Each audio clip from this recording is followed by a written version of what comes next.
wakubwa katika nyakati ngumu, mchezo mkubwa, tumeweza kuwa na goalkeeper mzuri, tumeokota alama moja. Ndivyo bingwa anapocheza katika situation ngumu, tumeweza kupata point, maisha yanaendelea. Ligi bado, mechi bado nyingi, lakini kwa leo tunasema alhamdulillah.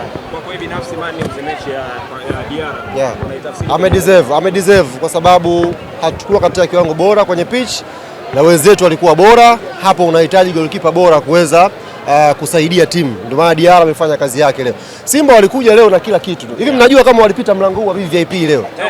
Kwa mara ya kwanza duniani Simba wamepita VVIP. Wamevunja hapa, wameingia ndani. Maana yake watu hao walidhamiria kila kitu kwa ajili ya kufuta uteja. Haijakuwa bahati kwao, wamepata pointi moja, imekuwa bahati kwetu kwa tulivyocheza, tumepata pointi moja. Alhamdulillah, ligi inaendelea. Nasema hivyo kwamba hamkuwa bora na wameshindwa kuwafunga.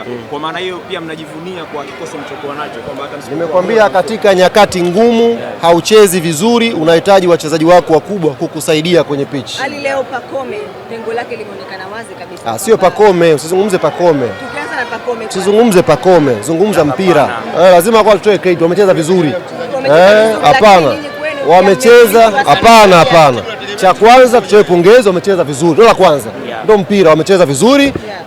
Walikuwa na nafasi ya kushinda mechi. Tulikuwa na mchezaji mkubwa golini Diarra ametusaidia, tumetoka na pointi moja basi. Lakini unasema kipa akipewa ndio mpira huu. Diarra hajaletwa hapa ukatanyanya, ameletwa kukudaka katika mechi kama hizi. Kwa hiyo amedaka leo, kafanya kazi yake. Wako hamjaona kabisa pengo la Pacome. Yaliyokuwa mapungufu leo, ndio maana kuna uwanja wa mazoezi, tunakwenda kufanya mazoezi, tunakwenda kuboresha. Kwa sababu ligi bado. Huu ndio mchezo sio wa 11 kama sikosei. Kwa bado michezo mingi mbele. Leo tumepata pointi moja, difference kati yetu na wao bakia pointi 5, tunaendelea na ligi. Sio wanajilinganisha na nyinyi unapata mwisho wa msimu atakayekumbukwa hapa ni bingwa.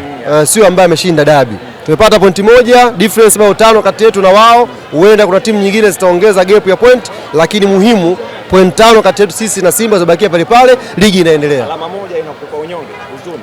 Mimi leo sijapata huzuni yoyote. Kama watu hawa leo wamekuja kucheza hapa jana, viongozi wao walikesha hapa usiku wa manane. Wamekuja hapa watu wazima, unamheshimu kabisa, mtu mnene katembea hapa bila nguo usiku wa manane, ameoka katikati ya uwanja. Watu hao wamekuja leo, wachezaji wao wamekubali wote kuwa vinyamkela, kila ana chupa yake kama dawa, kila mchezaji. Nyewe wote mmeona waandishi, msio wanafiki, kila mchezaji amekubali kuwa kinyamkela, ameingia amwaga dawa. Walikuwa hawana hiana. Watu hao wamepita leo VVIP kupata pointi moja, na wakwambia wao watakuwa wanajilaumu kuliko sisi kupata alama moja. Waambie kweli. Hapana. Mechi imeisha, najipanga na mchezo unaofuata. Mechi na Singida tunajiandaa na Singida inshallah.